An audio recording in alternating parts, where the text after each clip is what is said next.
देखो आज हम पढ़ते हैं रिट्रोसिंथेटिक एनालिसिस। रिट्रोसिंथेटिक एनालिसिस एक बहुत ही इम्पोर्टेंट टॉपिक है। रिट्रोसिंथेटिक ऑल्दो इस पे से नेट गेट में कोई ज़्यादा इंपॉर्टेंट क्वेश्चन नहीं आता, कभी कभार कोई एक दो क्वेश्चन आ जाता है तो आ जाता है, वैसे कोई इंपॉर्टेंट क्वेश्चन नहीं आता, but university exam point of view से इंपॉर्टेंट टॉपिक है। नाम बता रहे रिट्रो मतलब ओल्ड चीज़ से रिलेटेड है। कोई भी रिट्रो चैनल आता है टीवी पे, रिट्रो चैनल मतलब पुरानी चीज़ों के लिए आता है। वो एक वर्ड होता है एनालिसिस, मतलब किसी भी मॉलिक्यूल की एनालिसिस करनी है मेरे को। एनालिसिस मतलब मेरे पास कोई मॉलिक्यूल प्रेजेंट है जिसको मैंने बोल दिया टारगेट मॉलिक्यूल। वो मॉलिक्यूल मेरे पास अवेलेबल है, वो मॉलिक्यूल किस किस रिएक्टेंट से मिलके बना होगा। देखो आज तक हम पढ़ते आ रहे थे रिएक्टेंट से प्रोडक्ट बनता है। रिट्रोसिंथेटिक में क्या पढ़ना है अपने को, प्रोडक्ट मेरे पास है पहले से, उससे कौन कौन से रिएक्टेंट से वो प्रोडक्ट बन सकता है मेरे को ये देखना है। तो क्या किया मैंने, टारगेट मॉलिक्यूल लिया, कोई भी टारगेट मॉलिक्यूल, जैसे सैकरिन ले लो, आर्टिफिशियल शुगर होती है, सैकरिन ले लो, या कोई भी मॉलिक्यूल ले लिया मैंने जिसको मैंने बोल दिया टारगेट मॉलिक्यूल। टारगेट मॉलिक्यूल को डिस्कनेक्ट करते हैं। डिस्कनेक्ट का मतलब पहले कोई चीज़ जुड़ी हुई थी, ए और बी के अंदर कनेक्शन था, अब मैंने कोई लाइन से उसको वीकली लाइन डिनोट करी है कि बॉन्ड को तोड़ दिया। अब जैसे मैंने इस बॉन्ड को तोड़ा, दोनों मॉलिक्यूल डिस्कनेक्ट हो गए, डिस्कनेक्ट हो गए। अब इसी प्रोसेस को डिस्कनेक्शन बोला जाता है। कहने का मतलब डिस्कनेक्शन क्या है, किसी भी बॉन्ड को विगली लाइन से तोड़ के रिप्रेजेंट करना, उसको डिस्कनेक्शन बोला गया। अब जैसे ये बॉन्ड टूटा तो दो तरीके से टूट सकता है ये बॉन्ड, या तो होमोलिटिक क्लीवेज, होमो मतलब होता है सेम, अगर सेम दोनों एटम सेम होंगे, जैसे ए और ए था, ऐसा सेम एटम है उसमें होमोलिटिक क्लीवेज है तो ए का भी फ्री रेडिकल बनेगा और बी का भी फ्री रेडिकल बनेगा। अगर ये हेट्रोलिटिक क्लीवेज है तो या तो ए के ऊपर पॉजिटिव चार्ज, बी पे नेगेटिव, ए के ऊपर नेगेटिव, बी के ऊपर पॉजिटिव चार्ज। ये दो स्पीसीज पॉसिबल हो सकती हैं अगर मेरा क्लीवेज कैसा हुआ, हेट्रोलिटिक क्लीवेज हुआ। तो ध्यान रखो, कोई भी बॉन्ड का टूटना, डिस्कनेक्शन होना, और देखो डिस्कनेक्शन होने के बाद जो ये स्पीसीज बनती हैं इनको रिट्रोसिंथेटिक में सिंथोन बोला जाता है। जो स्पीसीज किसी भी मॉलिक्यूल में टूटने के बाद जो स्पीसीज मेरे को मिलती है उसको मैं बोलता हूँ सिंथोन। अगर मैं सिंथोन के रेस्पेक्टिव में कोई रिएजेंट यूज करता हूँ, जैसे ये मेरा ए पॉजिटिव था, अब मैं ए पॉजिटिव मेरा एग्जिस्ट नहीं करेगा, ये फ्रेगमेंट है, आइडियलाइज्ड फ्रेगमेंट बोलते हैं, ये एक्चुअली एग्जिस्टेंस में नहीं है। अगर मेरे को इसके साथ कोई एग्जिस्टेंस में लेके आना पड़ेगा, ए पॉजिटिव है तो इसके साथ कोई ना कोई मेरे को हीट्रो एटम जो इलेक्ट्रोनेगेटिव हो, जिस पे कैसे चार्ज हो, नेगेटिव अटैच करना होगा। मान लो मैं CH3 पॉजिटिव लिख रहा हूँ, ये क्या है, सिंथोन है, बट मैंने CH3 के साथ Cl जोड़ दिया, इस पे नेगेटिव चार्ज, इस पे पॉजिटिव चार्ज, तो इसमें एक्टिव स्पीशीज तो यही है CH3 पॉजिटिव, तो इसको मैं बोलूँगा सिंथेटिक इक्विवेलेंट। ये है सिंथेटिक इक्विवेलेंट, और ये थे सिंथोन। तो क्या बताया मैंने, सबसे पहले बात टारगेट मॉलिक्यूल, कुछ एक बेसिक टर्मिनोलॉजी पढ़ते हैं इसमें रिट्रोसिंथेटिक में। टारगेट मॉलिक्यूल ऐसी स्पीसीज होती है जो मेरे पास एग्जिस्टेंस में है, जो मेरे पास पहले से सिंथेसाइज्ड है, उसकी मेरे को डिस्कनेक्शन करनी है। डिस्कनेक्शन का मतलब उसके बॉन्ड को ब्रेकेज करना है। उसकी डिस्कनेक्शन करने के बाद मेरे पास दो स्पीसीज मिलेंगे, दो कंपोनेंट मिलते हैं, उन कंपोनेंट को सिंथोन बोला जाता है। उन सिंथोन के रेस्पेक्टिव में जो रिएजेंट यूज किया जाता है उसको सिंथेटिक इक्विवेलेंट बोला जाता है। ये कुछ एक बेसिक टर्मिनोलॉजी थी। देखो एक इंपॉर्टेंट वर्ड और आता है इसमें, FGI।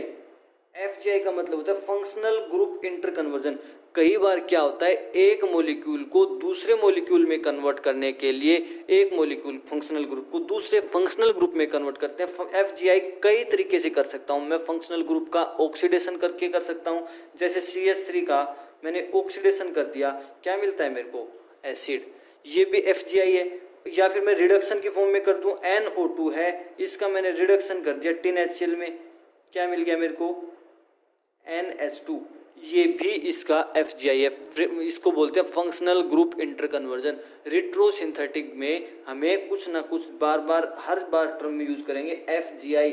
अब जैसे मैं एक एग्जाम्पल लेके स्टार्ट करता हूँ, मैं एक एग्जाम्पल ले रहा हूँ बेंजोसिन। ये एक स्ट्रक्चर होता है बेंजोसिन का, benzene, C double bond O ethyl NH2, ये स्ट्रक्चर है बेंजोसिन का। और बेंजोसिन क्या होता है, एक एनेस्थेटिक है। एनेस्थेटिक मतलब लोकल एनेस्थेटिक, अगर मैं स्पेसिफिकली बोलूं लोकल एनेस्थेटिक है। लोकल एनेस्थेटिक का मतलब ये बेहोश करने के लिए यूज किया जाता है। लोकल एक जर्नल, दो प्रकार के एनेस्थेटिक होते हैं। एक मान लो पूरी बॉडी को एनेस्थेसिया देना, पूरी बॉडी को सुन करना है, उसको बोला जाता है जर्नल एनेस्थेटिक। अगर मुझे कोई पर्टिकुलर ऑर्गन को बेहोश करना है, जैसे लीवर के ऊपर कोई ट्रीटमेंट करना है, तो लीवर को ही सिर्फ बेहोश करूंगा, लीवर को ही सुन करूंगा, तो उसमें यूज किया जाता है लोकल एनेस्थेटिक बेंजोसिन। ये मेरा बेंजोसिन का स्ट्रक्चर है। अब मैं इसकी डिस्कनेक्शन करके देखता हूँ। देखो सबसे पहले मैंने क्या किया, डिस्कनेक्शन की एरो होती है ये। अब इसका एक मतलब और है, वो और बता देता हूँ। देखो अगर मैं पहले एरो लगाता था ए गिव्स बी, इस चीज का मतलब था ए से बी मिलता है मेरे को। अगर मैं इसी में क्या करता हूँ, रिट्रोसिंथेटिक एरो यूज करता हूँ, ये होती है रिट्रोसिंथेटिक एरोज। इसका मतलब क्या हो गया, A can be prepared from B, या इसका मतलब हो गया, देखो मैं बैकवर्ड चल रहा हूँ, A can be prepared from B, B से ए बन सकता है। ये मेरा रिट्रोसिंथेटिक एनालिसिस है। अगर ए से बी बना, ठीक है, फॉरवर्ड रिएक्शन है, ए से बी बन गया, ये मेरा कोई रिएक्शन था, ए गिव्स बी, बट इसका मतलब क्या होगा, A can be prepared from B. अब जैसे मैंने एग्जांपल लिया बेंजोसिन का, लोकल एनेस्थेटिक जो है ये। अब इसका मैं डिस्कनेक्शन करता हूँ। सबसे पहले मैंने क्या किया, ये वाला बॉन्ड डिस्कनेक्ट कर दिया। जो एरो लगाई मैंने उसके ऊपर जो किस बॉन्ड को डिस्कनेक्ट किया वो लिखना जरूरी होता है। अब मैं कार्बन ऑक्सीजन बॉन्ड था, इसको मैंने डिस्कनेक्शन किया, CO बॉन्ड मैंने लिख दिया। क्या मेरा स्पीशीज बनता है वो देखता हूँ। यहाँ क्या बन गया, C डबल बॉन्ड OH, और ये क्या बन गया, NH2। इतनी बात समझ में।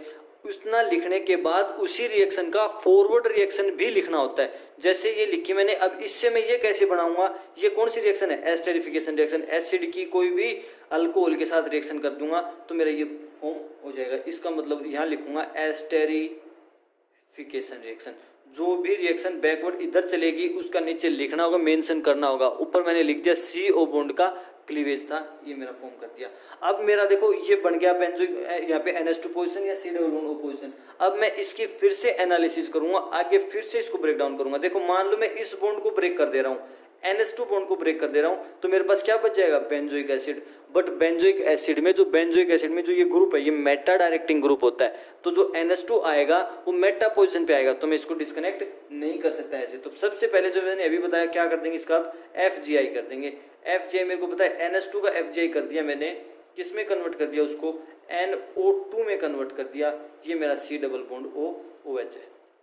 अब मेरे को यहाँ पे देखना पड़ेगा। देखो NO2 से अगर मैं बैकवर्ड चलूंगा, NO2 से NH2 करना होगा, तो क्या करूंगा, रिडक्शन करूंगा 10HCl की प्रेजेंस में। ये स्टेप मैंने साथ साथ लिख दिया। अब देखता हूँ, देखो अगर मैं अब भी इस बॉन्ड को क्लीवेज कर देता हूँ तो NO2 क्या है, मेटा डायरेक्टिंग, जो COH आएगा उसको मेटा पोजीशन पे लेके आएगा। तो यहाँ पे मेरे को फिर से क्या करना पड़ेगा, FGI किसी भी प्रोडक्ट को, किसी भी रिएक्टेंट को आगे कन्वर्ट करने में, ताकि इजी स्टेप हो जाए, इसलिए उसका FGI करते हैं, उसका फंक्शनल ग्रुप इंटर कन्वर्जन करते हैं। अब मैंने क्या बना दिया, इसका बेंजीन, ये हो गया। FGI करने के बाद CH3NO2, ठीक है। अब मेरे को पता है यहाँ CH3 था, CH3 से C डबल बॉन्ड OH करना है, बेंजोइक एसिड में, इसको एसिड में कन्वर्ट करना है। तो यहाँ क्या कर देंगे, ऑक्सीडेशन कर देंगे, किसकी प्रेजेंस में, KMnO4 की प्रेजेंस में। ठीक बात है। अब देखो ये मेरा स्टार्टिंग मटेरियल लैब में मिल भी सकता है, नहीं भी मिल सकता, मैं अभी भी इसका डिस्कनेक्शन और कर सकता हूँ, फर्दर डिस्कनेक्शन और कर सकता हूँ।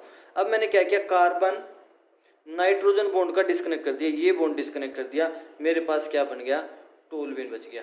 ये मेरा टोलुइन जो मेरा लैब में एग्जिस्ट करेगा, टोलुइन एग्जिस्ट करता है। ये रिट्रोसिंथेटिक एनालिसिस था। इसका मतलब बेंजोसिन था वो किससे बना होगा, टोलुइन से बना होगा। अब इसके फॉरवर्ड स्टेप क्या क्या लिखे जाएंगे, इसकी सिंथेसिस लिख के दिखाएंगे। बेंजोसिन की सिंथेसिस लिख के दिखाएंगे। सबसे पहले मेरे पास क्या था, टोलुइन की मैंने क्या की, नाइट्रेशन, इसको अलग स्टेप में लिख के दिखाना है तुम्हें। टोलुइन की मैंने क्या की, नाइट्रेशन क्या आता है, CH3 एक ऑर्थो पैरा डायरेक्टिंग ग्रुप होता है। तो कुछ एक प्रोडक्ट ऑर्थो पे भी बनेगा, कुछ एक पैरा पे भी। अगर मैं ऑर्थो साइड को ब्लॉक कर देता हूँ तो सिर्फ पैरा प्रोडक्ट पे बनेगा। अगर मैंने ब्लॉक नहीं की तो कुछ ऑर्थो प्रोडक्ट बनेगा, कुछ पैरा बनेगा। ऑर्थो वाले को मैं सेपरेट कर लूँगा, मैंने पैरा ले लिया। अब मैंने इसका रिडक्शन कर दिया, NO2 किस में कन्वर्ट हो जाएगा, ये CH3 ऑक्सीडेशन कर दिया, CH3 किस में कन्वर्ट हो गया, एसिड में, C डबल बॉन्ड OH में। अगले स्टेप में मैंने इसका रिडक्शन कर दिया, NO2 किस में में कन्वर्ट हो गया, NH2 में कन्वर्ट हो गया। और NH2 अब मैंने इसकी अल्कोहल में एस्टरिफिकेशन रिएक्शन कर दी, जो मेरा मॉलिक्यूल था बेंजोसिन उसकी सिंथेसिस होगी। तो कहने का मतलब रिट्रोसिंथेटिक एनालिसिस से मेरे को पता चला इसके रिएक्टेंट मॉलिक्यूल किस किस मॉलिक्यूल से बन सकता है। अगर मेरे पास लैब में नाइट्रोटोल्यूइन है इससे भी मैं बना सकता हूँ, अगर टोल्यूइन है तो इससे भी मैं इसकी सिंथेसिस कर सकता हूँ। ठीक है।